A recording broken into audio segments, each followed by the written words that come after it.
Welcome into the NFL Opening Line Report right here on the WagerTalk YouTube channel. I am Drew Martin, joined by Teddy Covers, getting you ready for this upcoming week in the NFL, where the opening lines are and where they're going, getting you on the right side of some of these moves. Without further ado, Teddy Covers, my partner in crime. Welcome in, Teddy. Happy Tuesday morning to you. Yeah. Strange to do a show on a Tuesday. And unfortunately, I'm going to be perfectly honest with you guys. I stayed up really late on Christmas Eve. I fell asleep early last night.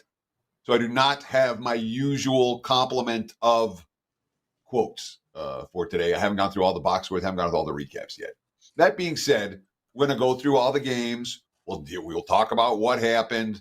We'll talk about where we think the money's going to go. It's not going to be dramatically different from a normal opening line report. That said, a little bit shorter today. So we should have time to answer some questions. If you guys have questions, today's a great day to ask in the chat. And we still have 16 games on tap for week 17. Let's get right into it, Drew. Absolutely, Teddy. So yeah, guys, fire away in the live chat. Let us know your thoughts on where these lines are going. Any questions you have, handicapping wise, lifestyle questions, whatever.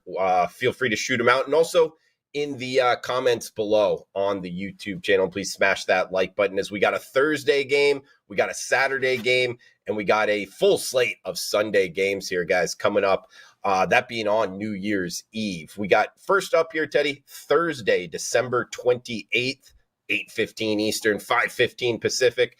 New York Jets, Cleveland Browns. We are seeing the Browns now -7 across the board. There is a key -7 in the hook in the global market. 36.5 at most shops being the total. Jets at Browns Thursday nighter, Teddy.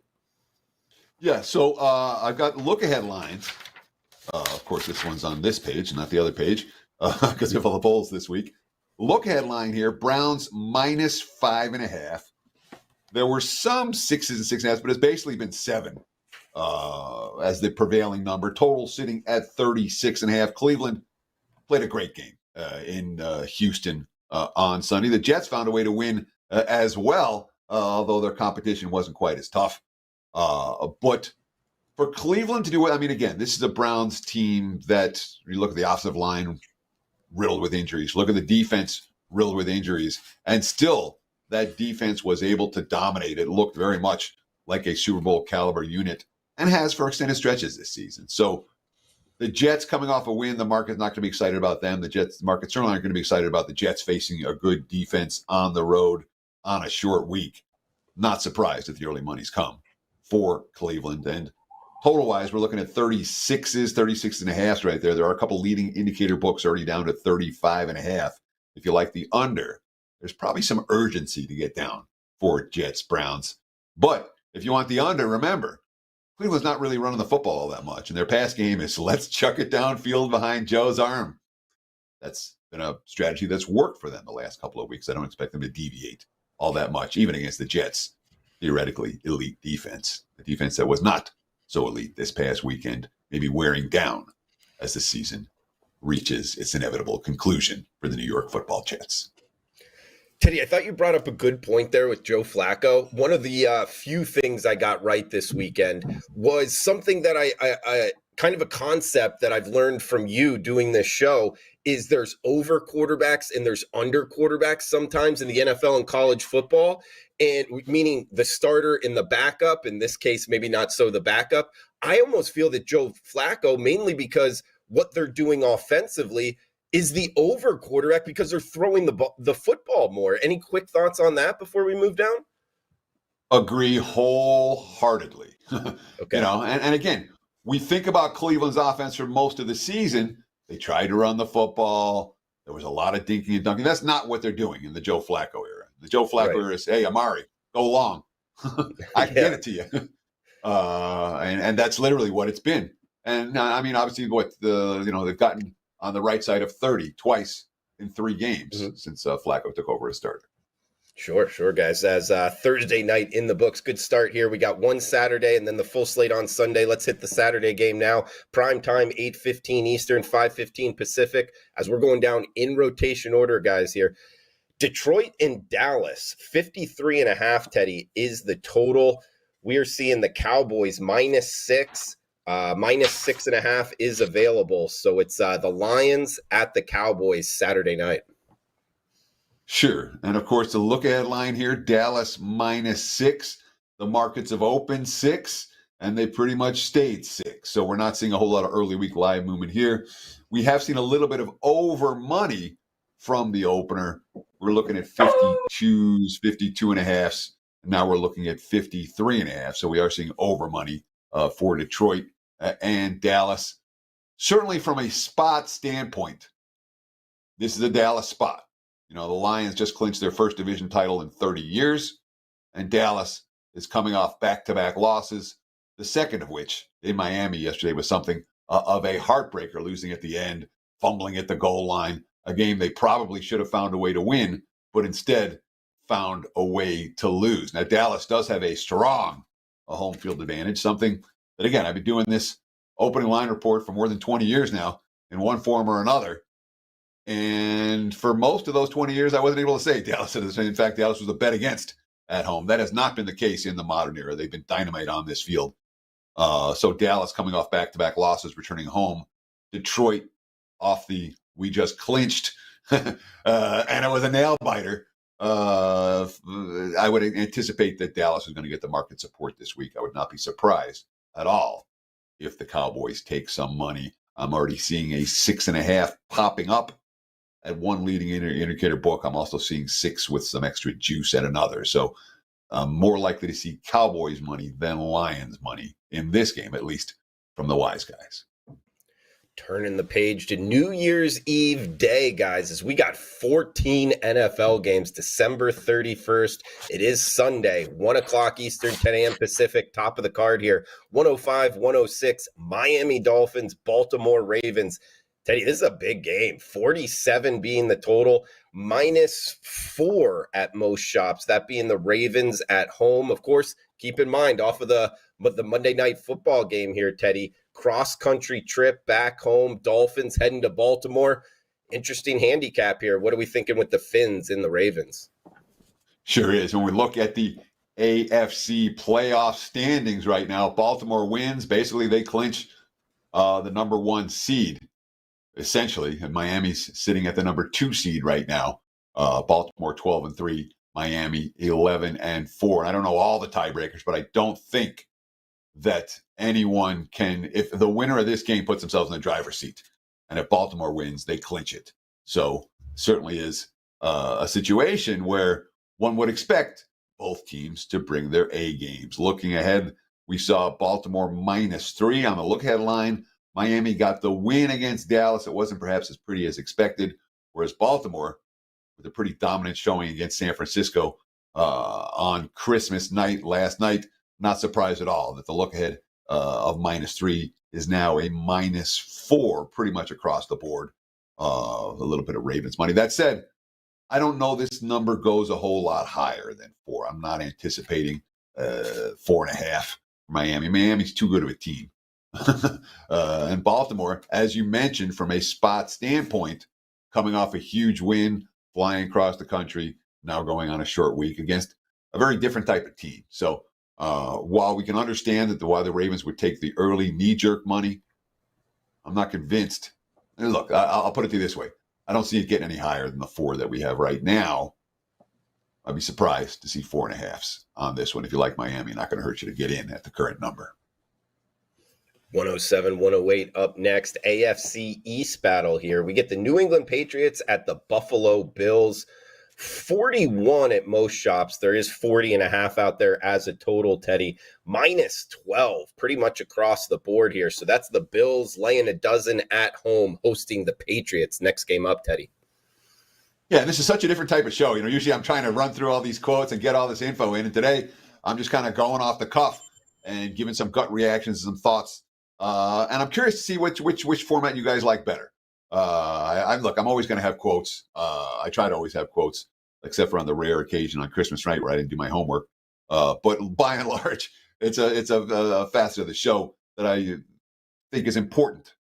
But in this instance, we're going to have a little bit more off the cuff, and I'll give you my takes. Look, I mean, here's the New England and Buffalo. All right, we're looking at 12 and 41 right now. Look headline was 13.5 for the Bills. Obviously, the Patriots looking good, finding a way to steal another victory, and Buffalo not exactly a dominant showing against the Chargers in a game where they were lucky to escape with a victory as double-digit chalk. So maybe this is the tap the brake sign on the Bills. We haven't seen a whole lot of the tapping the brakes on the Bills. There's been a lot of market support for Buffalo this season, but certainly this is. But I think this is more about hey, New England's not a bottom. New England's still a bottom feeder, but New England's playing competitive football right now. And then of course, all the quotes I've been reading you guys all year. I've been talking about how good this Patriots defense has been, and this Patriots defense is keeping them in every game, et cetera, et cetera. And for as bad of a season as New England has had, since what, about week 5 or I think it was week 6. Since week 6, they have one loss by more than 10 points. That coming at Miami. So they've shown the ability to hang around in these games, and obviously the offense moved against Denver. The offense moved against Pittsburgh a couple of weeks ago. So the Patriots are a team that, while they're still at the bottom of the standings, they've already bottomed out power ratings wise, and we're seeing the number come back up for New England, a team that the market's showing interest in now in a way they probably weren't a couple of weeks ago. Now, from 12, I don't see this line moving a whole lot. I really don't. The 41 at the total hasn't moved at all. There were some books open a little bit lower, but the prevailing market was at 41 last night. It's at 41 today. Not seeing a whole lot of movement on this one just yet. Moving to the Windy City up next, guys. We get the Atlanta Falcons and the Chicago Bears. 38-ish, anywhere from 37.5 to 39 actually is available as the total, guys. And -3 at most shops. There is -2.5 if you're in Las Vegas. That's the Bears as the home favorite here, Teddy. And the Bears, I don't know about their playoffs aspirations here, sitting at 6-9. But the Atlanta Falcons, a game under 500, they're still in the hunt in the division, Teddy. I can't figure this team out coming off of the big win against the Colts. What are we thinking here with the Dirty Birds heading to Chicago? This is what we're thinking, is that all of a sudden Chicago, real quietly, way underneath the radar. They're 3-1 straight up their last 4. They're 5-1-1 against the spread, their last 7. The only loss, by the way, coming in that bizarre game against the Browns by a hook where most of the week you could have gotten a push or a win with Cleveland. So they got graded as a loss officially. But really, the last time this team lost for everyone against the spread, October. That's how good Chicago has been. And the betting markets, we saw some Bears support this past weekend, which I was surprised by. And they were the better team against Arizona. There wasn't any question in that ballgame who the better team was. Chicago controlled. Look ahead line, Bears -2.5. Markets open 3 and 38.5. And that's still what we're seeing right now. More 38s and 38.5s right now. But still, there, as you mentioned, there is some variance on this total right now. But certainly the Chicago Bears right now are looking like something of an undervalued commodity of late, and the market's starting to pay attention to that. From the Atlanta side of the equation, they had Tyler Heineke back in behind center yesterday, and it made a difference. The offense worked against Colts. Colts didn't play a good game. They looked like they were a little bit juiced, but Atlanta, a little bit gassed, I should say. But that's as good as I've seen the Falcons play. They were down 7-0 in that game, and it was 29-3 the rest of the game. Dominant performance on both sides of the football. They moved the ball. They executed in the red zone. It was everything they wanted from their backup QB. And the defense, which has shown signs of cracking, played very well as well. So you talk about Atlanta being in the must-win spot of these two teams. Well, the betting markets are going to must-win teams. Chicago, the hot commodity as we speak. Atlanta coming off their near-perfect game. Teddy, next game up, we get 111-112, Tennessee Titans, Houston Texans. Texans -3.5 as the home favorite, 42.5 being the total. And actually, we can fit in one of the questions from last week's show in the comments below. Smoky Steams Bets asking, is there any hope in this Titans locker room right now? No playoffs. Derrick Henry's talking about retirement. Vrabel looks exhausted on the sideline. I guess he's getting towards quote-unquote quit for this Titans team. Titans at the Texans here. Texans minus 3.5 in Houston, Teddy. I mean, the Titans fought tooth and nail. All this, the quit teams. We can go through how hard did Carolina play against Green Bay. No quitting that team. The Giants played hard against Philly. The Jets, the Commanders were down 17-0. It was the quittest spot of all. And they rallied back to take the lead in that ball game. Teams aren't quitting. The Raiders yesterday against Kansas City. I mean, we can go on and on down the line. This concept of this team's quit or that team's quit just hasn't happened. They're just not seeing it. Titans haven't quit. Titans played hard. Don't know. And so they found a way to lose. It's what they've been doing. We don't know yet who's going to go at QB this week for Tennessee. There's talk that Levis could be back this time around. I'm not sure that's going to be the case, but in theory, he's the guy who they want to be starting. We saw Tannehill go this past weekend, and it's an offensive line that's riddled with injuries. Of course, the Texans, they ran out of gas this last week. They really got punched pretty hard, and there was no punch back from Case Keenum and company. Both sides of the ball. And Cleveland's able. I mean, I'll give Flacco credit for chucking it downfield, but the Texans couldn't. They struggled to defend that. They gave up a bunch of big plays in the passing game, and the offense without Stroud, with the injuries they have in the offensive line, with the injuries they have with the receiving core, they weren't able to do it against a defense like Cleveland's. They weren't able to move the football. Now, Tennessee's defense is pretty good too. And it's certainly not like this Titans team. They're saying they might be saying the wrong things. They're still fighting the good fight. Right now, from a Houston standpoint, don't know yet if it's going to be Stroud or Keenum. Pretty big difference between the two when it comes to confidence of the team behind them. But the Texans, off an exhale loss. They really didn't play well yesterday. There might be some bet on, even though the market's, a line that was looking at 5.5 to look ahead, now down to 3.5. If Stroud plays, I would expect Houston money to come back in. Another 1 o'clock Eastern, 10 a.m. Pacific kick up next. Las Vegas Raiders on the road against the Indianapolis Colts here, Teddy. It's Colts -3 across the board, 44.5 being the total. Raiders at Colts next game up. Yeah, look headline here was Indy -3.5. Basically been sitting at 3 from the open here, 44.5. There are some 44s out there for Indy and Las Vegas. Raiders were able to win a game in which their rookie starting quarterback didn't complete a pass after the first quarter, which speaks volumes about how well the defense played. Obviously, when you score 2 defensive touchdowns, you're doing something right on that side of the football, and maybe it speaks volumes about what Kansas City's doing right now at this stage of the campaign, but nonetheless a positive sign for Vegas coming off a win. But again, coming off a win, a big upset win over a division rival, traveling east for an early start game, and it's not a team that's going anywhere this season. Indy had played well, looked like they had an exhale game this past weekend where they just couldn't. It just felt like the energy wasn't there for the Colts, and it has been all year. And they just, they got punched and they didn't punch back. And that's not what I'm used to seeing out of this team. It's not what I expect to see out of them at home.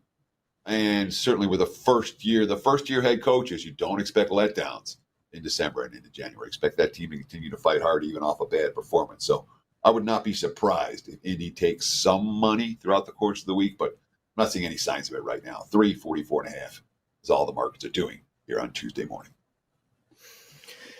Carolina and Jacksonville, the next game up, 115, 116, 37.5 or 38 being the total. We're seeing the Jags -7 as the home favorite.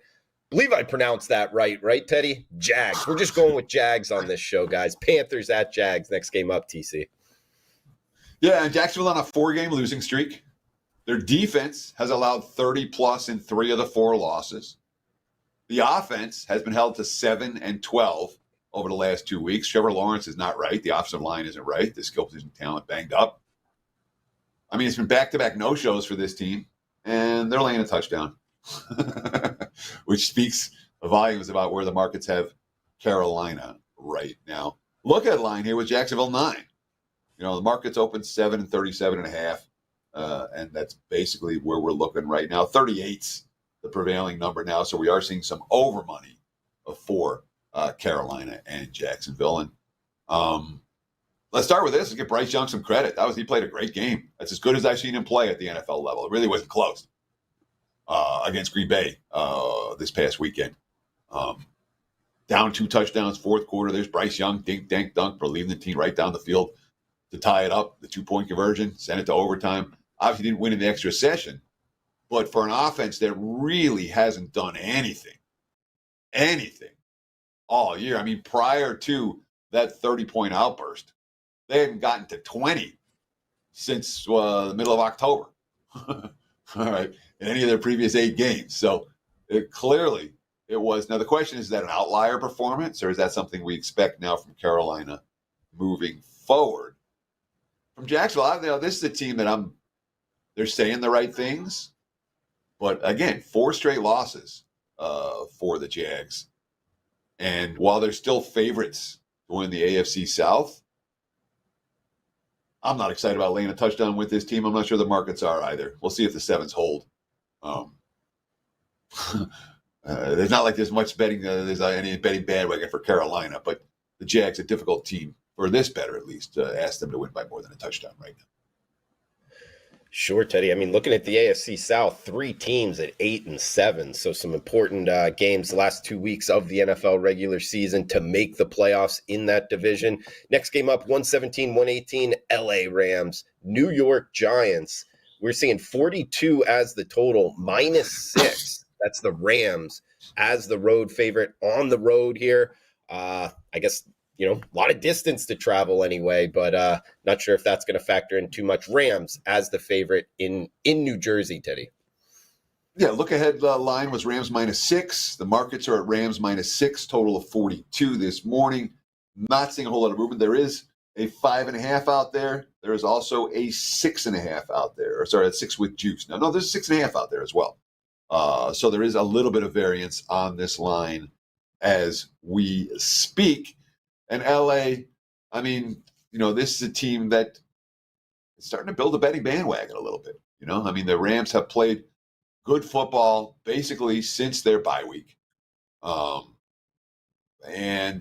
I mean, we're talking about 5-1 straight up and against the spread in their last 6 ball games. The only loss coming in overtime at Baltimore.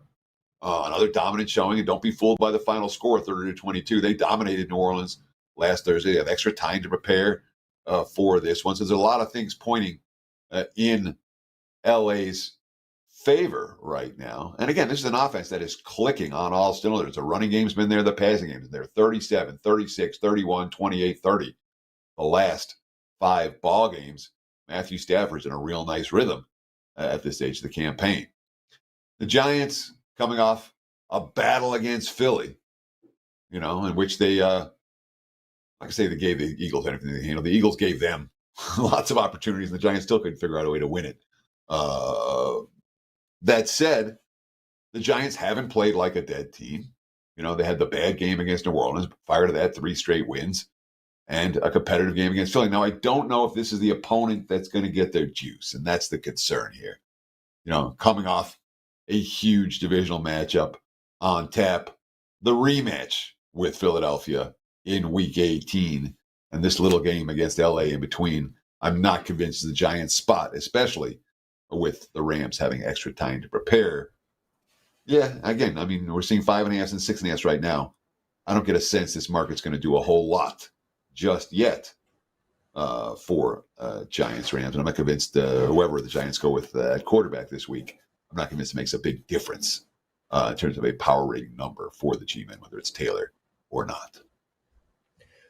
Corky Duke chiming in the live chat. 1993 was the last time the Rams lost at the New York Giants. Keep in mind they don't play a lot, but thanks for the comment there, Duke. As we'll move down the list here, Arizona at Philadelphia. We are seeing the Eagles now, Teddy, -10 in the hook. At most shops, there are -11s out there. So double-digit favorite here at home, hosting the Arizona Cardinals. 48 or 48.5 being the total. Cardinals at Eagles. Battle of birds in Philadelphia here, TC. Look ahead line, Philly minus 10.5, open 10.5 and 48, sitting at 10.5 and 48 right now. So this line is doing absolutely nothing. And it's a true pick your poison game for either of these two squads. Arizona's a last place team near the tail end of a rebuilding campaign, heading on the road again, back-to-back weeks, early start games, traveling east. It's not, and Arizona didn't, it wasn't like they had a great game in Chicago. It wasn't like this team was like, yeah, they're digging down deep. They got slapped around last week, and they could easily get slapped around here. It's hard to trust Arizona right now in this particular role. There's not, it's not a team I trust to execute. But I mean, the Eagles get the win again yesterday. Every quote out of that locker room's bad.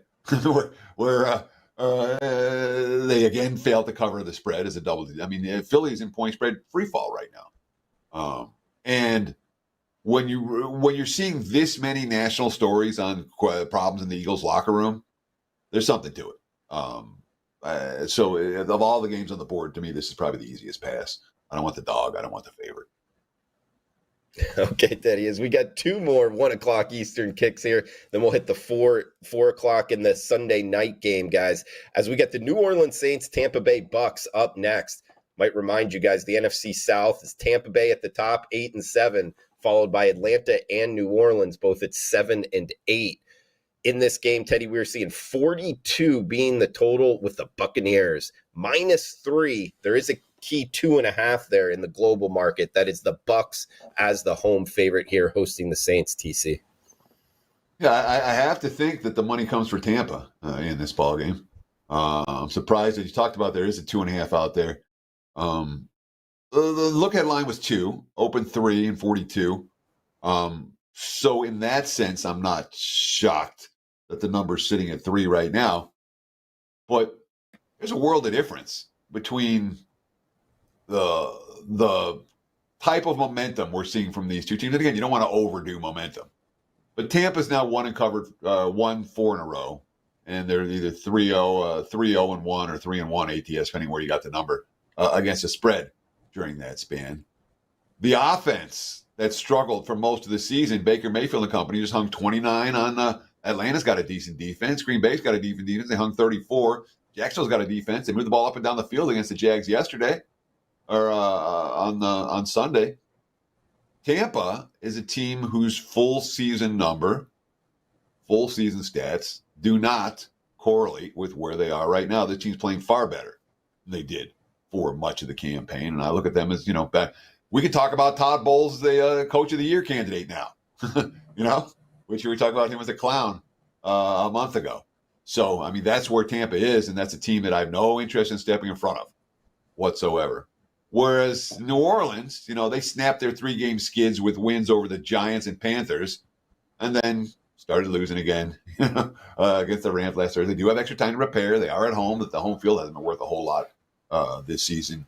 Sorry, they're not at home. This game's in Tampa. This season hasn't been a team I've been afraid to back on the highway this year. But again, Tampa's the hot team. Tampa's a team trending in the right direction.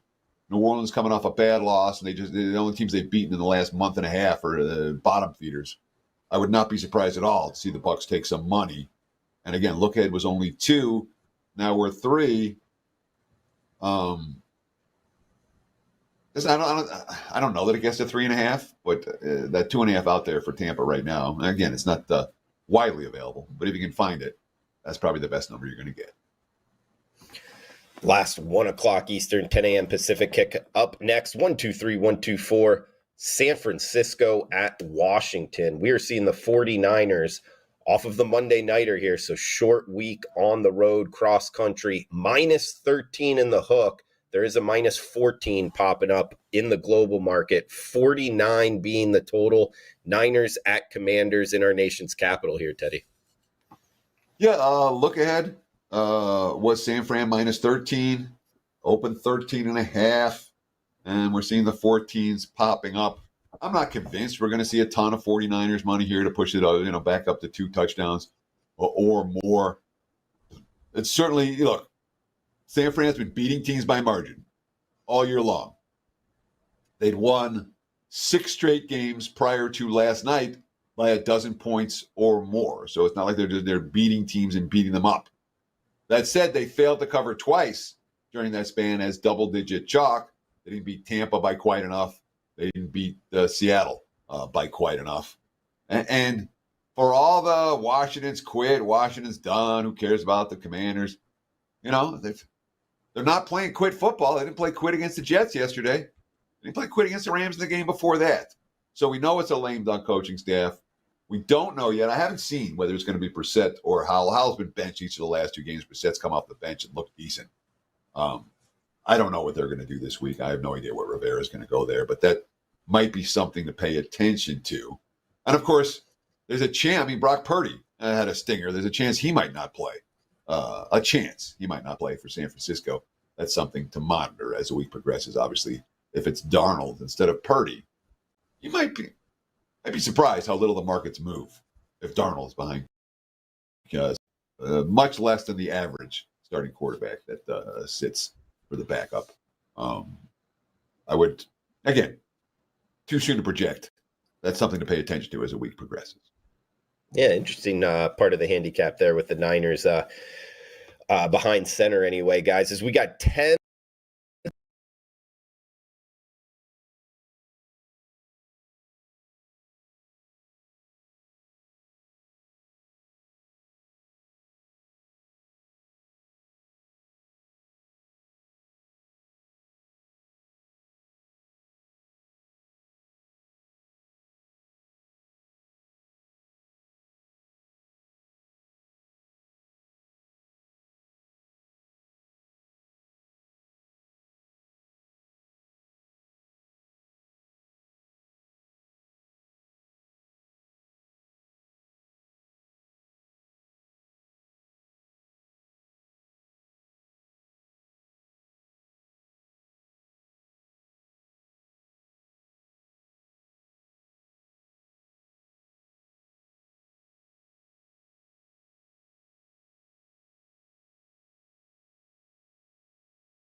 I'll just put it this way. The Steelers, not an easy team to ask to lose by more than a field goal. They find ways to hang around. This one should be fun. Should be a good game. Total sitting 41 and a half. We have seen a little bit of over money here. Pittsburgh's offense showing signs in a way that it didn't even just a few weeks ago. Hey, guys, we're getting some comments here in the chat that were muted. Hopefully we get that taken care of here quickly. But we get which game up next? I was concentrating on that, Teddy. It's Cincinnati and Kansas City. Well, Cincinnati, Kansas City. Yeah. All right. Chiefs -7, 44.5. Being the total. All right. We're getting some comments here. Audio is back in the game. 4 o'clock, 4:25 kicks anyway, guys. Sorry about that and the technical difficulties. But -7 here. That's the Chiefs at home, Teddy. 44.5 being the total. Bengals at Chiefs. Next game up. Look ahead line 7.5. Now we're seeing 7s pretty much across the board. And you can understand why. All right. Kansas City, the defending Super Bowl champs. What are they doing now? How about 3-5 the last 8 games? All right. This isn't a short-term problem for the Chiefs anymore. And that in those last 8 games, they've gotten to 30 once. Coming off a game in which the offense gave up as many points as they scored. They gave up 2 touchdowns. They scored 2 touchdowns. Offense didn't work against New England that well. Didn't work against Buffalo that well. Didn't work against Green Bay that well. Kansas City, what are they right now? No, first, they're a dead nuts under team because the offense isn't working and the defense is there. But secondly, these losses piling on each other at this stage of the campaign, it tells us that the Chiefs are not the team going to the Super Bowl this year. We'll just leave it at that. This is not going to be one of their magical seasons like they had. And if they are, I'll give them all the credit in the world. But right now, they sure don't look like that. Cincinnati had the Jake Browning bump. And that came to a crash. I mean, really, it came to a crashing halt in the first half against Minnesota, and then Browning caught fire again in the second half. Last week, they faced a real defense, and the offense did not work. Banged up receiving core for Cincinnati. And the defense for the Bengals, which statistically has been mediocre at best this season, underachieving unit, they too have significant injury concerns, which could be the right defense to get Kansas City back on track. But I don't see this line doing a whole lot. 7, 44, 44 and a half. We have seen a little bit of under money, not a ton. And I don't see an imminent line move on the horizon for this one. Teddy, we're getting a couple comments here that we missed the Steelers and Seahawks breakdown. If we could just get Cliff Notes version, -3.5 as the Seahawks home favorite, 41.5 being the total. Steelers at Seahawks. Quick recap here. Yeah, I was just talking about this game a moment ago, and hopefully I'll be able to give a decent recap. Look, I mean, Pittsburgh, given Tomlin's success at getting his teams to 500 over an extended period of time, and given, again, they're facing the abyss. They've lost 3 in a row. They had that awful game at Indy where they led 13-0 and got bombed the rest of the way. And what'd they do? They showed character. They bounced back strong. All of a sudden, the offense is clicking for Pittsburgh. And we know that offense is capable. They've just underachieved all year long. Seattle's not necessarily an easy team to lay a price with. You know, back-to-back games with different quarterbacks. One week it was Locke. The next week it was Geno Smith. But back-to-back quarterbacks, back-to-back weeks, down to the wire, last play of the game, last drive of the game, game-winning touchdown drives. It's hard to do that week in, week out, week in, week out. I do worry about Seattle having a little bit less in the tank this week. And certainly when you're talking about that hook off of the 3, last time the Seahawks won a game by more than a field goal, well, let's see, when was it? October. There you go. Yeah, it's been a little while there, guys. We got 2 games left here, guys. No Monday night football, as we got the college football playoffs on New Year's Day. So kind of like it as a sports bettor, as a fan, that college and professional NFL and college football work together, so we wouldn't have like multiple games at the same time. I'm a fan of it anyway. But we do have the last afternoon kick here, guys. LA Chargers, Denver Broncos. Broncos -5.5 as the home favorite. There is a -5 flat available. 38.5 as the total. 39.5 is the high water mark here. Bolts at the Broncos, Teddy. So we look at some of the differences this week between the look-ahead lines and the actual numbers they come out. You know, Ravens bet up from 3 to 4 against Miami.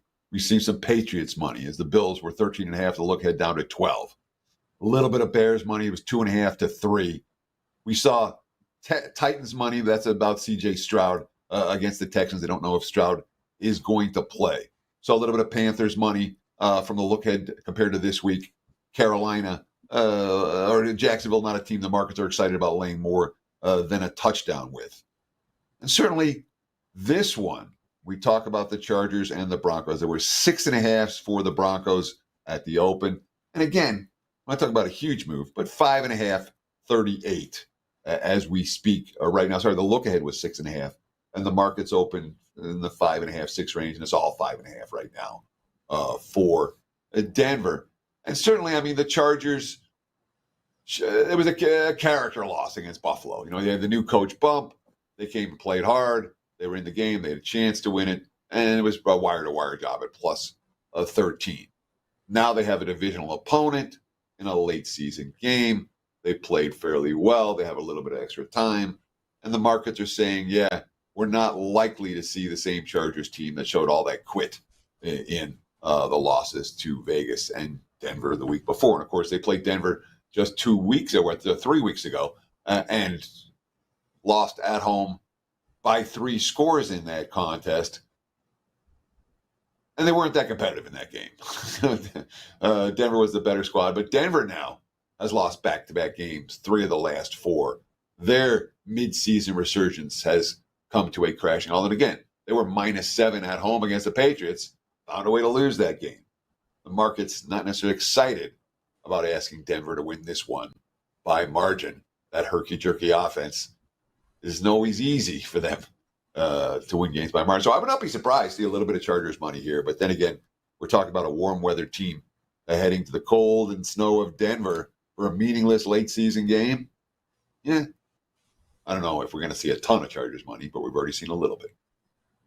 Like the breakdown there, Teddy, as we got last game up. Guys, fire away any questions in the comments below. Also in the live chat here, NFL opening line report. Drew Martin, Teddy Covers, breaking it down each and every Monday, 10 a.m. Pacific time, right here on the WagerTalk YouTube channel. We got Green Bay Packers, Minnesota Vikings here, Teddy.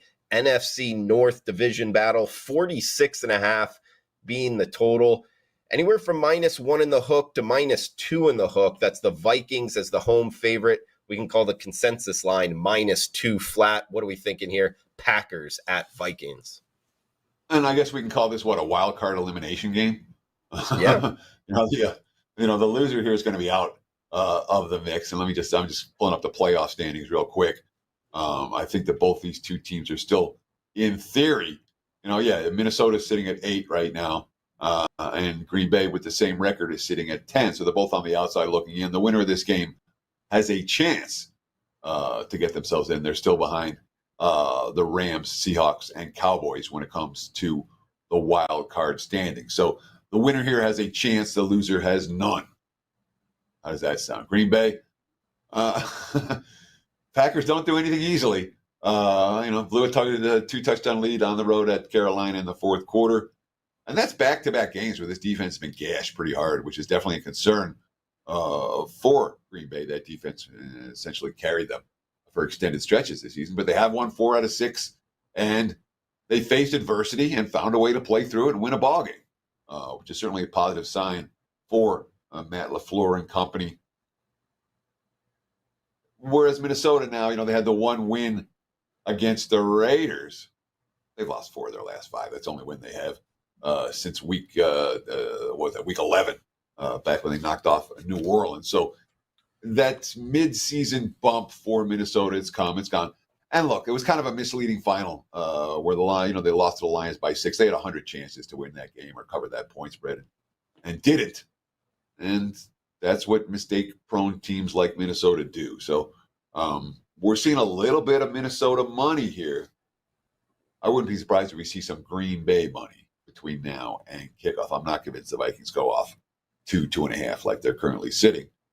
Though stranger things have happened. And we talk about that first meeting between these two teams. Oh, no. Yeah, it was back in October.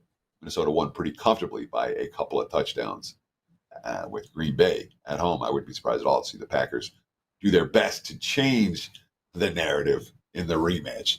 It was a pretty ugly showing in that first meeting, and one that the Packers likely to remember. All right, Teddy, great breakdown overall, man. Hitting all the games here. No Monday Nighter again, guys, because of the college football playoffs. We do have Skip Dulcet here with the first question. Great show, as always, on last week's comment section. Hey, Ted, do you think this football season has been unusual in terms of unpredictability overall, even though you're doing great? Well, I appreciate the kind words. Has been a good run down the stretch for my clients and I the last 6 weeks or so. But I wouldn't say that it's been, no. The answer is no. I don't think this season is weirder or more unpredictable than your average NFL season. We haven't seen the true elite teams this year. There hasn't been the one dominant team to step up, but there are years like that. And again, I've been doing this. I've been following the NFL at a professional level close to 30 years, 25 years, whatever, stuff really since the 90s, because the NFL was the first sport that I handicapped, and the first sport that I said, you got to get good at this. So I don't think it's in any way dramatically different from what we normally see. Yeah, there's a fair bit of randomness. That's not unusual. That's kind of the way the NFL is. Like it, Teddy. We do have KT in the chat box chiming in off of my comment, guys, on college football and the NFL not going up against them. And just wanted to give KT some props because he said the NFL not nice to the NBA yesterday. And I want to chime in here, KT, because the NFL doesn't care about any other sports, meaning MLB, NBA. This is something I've noticed anyway, Teddy, as a fan and a sports bettor. NHL, they know that they're king and they're going to just run their product when they can. However, there's a business kind of philosophy out there, guys. If you studied business in school or anything like that, and in logistics class in particular, I remember, TC, don't beat down your supplier. In terms of if you're making money, make sure that the guys supplying you are also making money, that everybody's happy. And I think that the NFL looks at college football that way. College football is supplying the NFL with their product, and they don't want to beat down that college football product too much. That's at least my thinking and why the NFL doesn't really attack Saturdays and attack college football like they do the NBA and MLB and hockey as well, TC. Any quick comments on that? Sure. The college football is the NFL's feeder system. It's their farm system. The more stars you can make in college, the more of an instant impact they have in the NFL. When you talk about the New Year's Day Bowl, Alabama, Michigan, and Texas, in theory, will be the games that Monday Night Football will be running against. Those are the best teams with the most future NFL talent, and they would love to see all those guys, or as many of those guys can, have buzzworthy moments. That helps the NFL. It doesn't hurt the NFL. That's why they do it this way.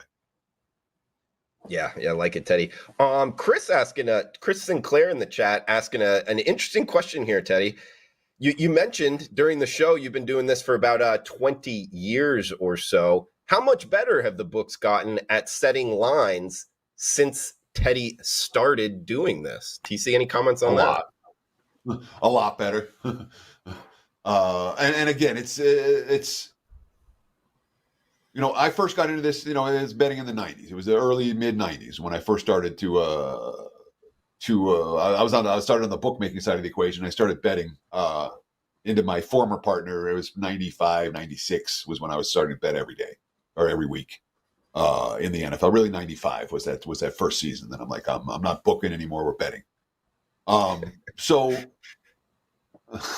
why are you laughing? I like how you just kind of admit it right out the gate. That's a good quality, Teddy. Yeah. Now I lost track of the question. What am I answering? How much better have the books gotten since? How much better the lines now. So when I first moved to Vegas on Monday morning, I would make half my NFL bets for the week. Really, when I first started doing it, like Monday, Tuesday, I would make a lot. There were a lot more bad openers. I'll just leave it at that. The markets would pound them into shape, but the openers, there was a lot more Monday, Tuesday betting back in the day than there is today.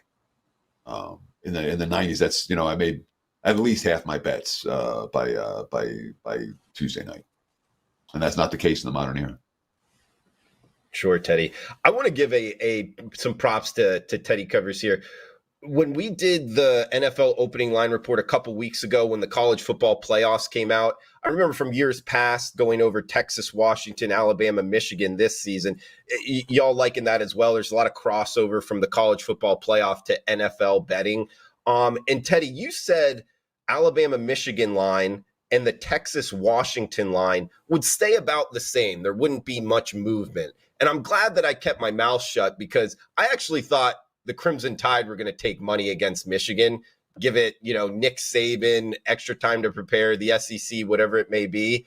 And sure enough, Teddy, you nailed it, man. These lines haven't really moved anywhere. It's Michigan -2. It's Texas -4. So props to you on that, man. You nailed those two games, at least a week out now from the college football playoffs. Sure. I mean, I appreciate the kudos, but it's not rocket science. You see that initial move or whatever happens at the opener, and then the majority of lines are going to sit there in college football. And this is two games. Texas Washington's getting two-way action. I've heard buzz that we're going to see Washington money. Haven't seen it yet. I've heard buzz we're going to get Michigan money. Haven't seen that yet either. So those are the rumors that we're going to see Washington money and we're going to see Michigan money. But from the guys I've talked to so far, it's been all Alabama money in the Rose Bowl, and the Sugar Bowl has gotten the publics all over Texas. Shout out to Priest in the comments from last week, Shade as well, Mac Beavers, Skindle Set, Smoky Steam Bets, all you guys saying happy holidays, Merry Christmas, Happy Hanukkah, Happy New Year. And back at you guys. Appreciate the comments each and every week in the comments section below. If you would, please comment below what you thought of the show. Anything, even the guys saying, stat patter, just a comment for the algorithm. That all works, guys. So we appreciate everybody tuning in. Please smash that like button as well. And Teddy, I believe we're going next Tuesday as well, although I'm not sure. Yeah. Okay. I think so. Yeah, we're doing next. Yeah, it's another story where, look, on New Year's Day, we'd love to come on early. I'm not convinced you guys are going to be ready to watch it. Yeah, exactly. I'm not convinced you're going to be here. And that one thing, I'll do it all the time, but I just can't ask the guys to come in and do it for it. And it hurt me because if I was, Sunday night, if I didn't prepare for the show on Monday, I wouldn't have stayed up till 3:00 in the morning, and it'd have been fine, and I'd have had all my new notes as usual. So it hurts me not to do it, but it's fine. Next Tuesday, we'll do opening line report next Tuesday, 10 a.m. Pacific time, 1 p.m. Eastern time, just like we do. And of course, Week 18 is a crapshoot for the NFL, but I'll give you all the info I have as soon as we get it right here on Monday. So thanks so much for watching, guys. Merry Christmas, and we'll get to wish you Happy New Year a week from now at this time. He's Teddy Covers. I'm Drew Martin. Thanks for tuning in, guys. We'll be back next Tuesday, 10 a.m. Pacific time. Come back and join.